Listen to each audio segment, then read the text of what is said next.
যাকে অসুস্থ করে তুলেছেন ফ্যাসিস্ট সরকার, বিনা কারণে তাকে জেলে পাঠানো হয়েছে।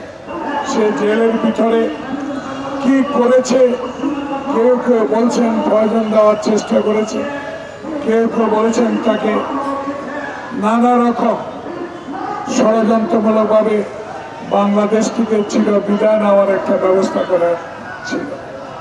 এইভাবে এই বিএনপির বিরুদ্ধে বহু ষড়যন্ত্র হয়েছে, বিএনপিকে ভাঙ্গার চেষ্টা করা হয়েছে। বিএনপির নেতা শহীদ জিয়া যিনি স্বাধীনতা ঘোষণা করেছিলেন তাকেও চট্টগ্রামে আত্মগোপন করতে হয়েছিল একদল উশৃঙ্খল সেনাবাহিনীর দ্বারা।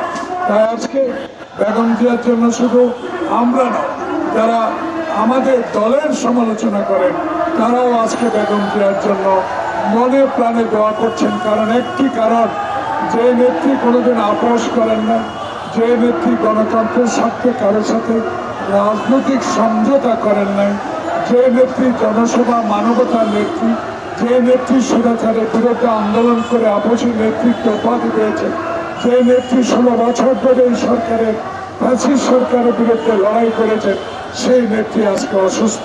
তাই আমরা আজকে সবাই আল্লাহর দরবারে এই দিনে, পবিত্র জুমার দিনে আমার মা, বাংলাদেশের মা, গণতন্ত্রের মা বেগম খালেদা জিয়ার জন্য দোয়া করবো।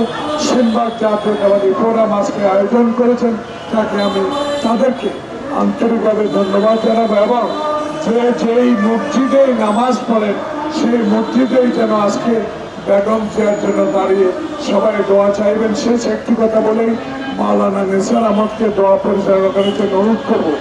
একটি কথা বলি, দেশে বিরাজমান রাজনৈতিক সংকট দূরীভূত করার জন্য এই মুহূর্তে দরকার বেগম খালেদা জিয়া।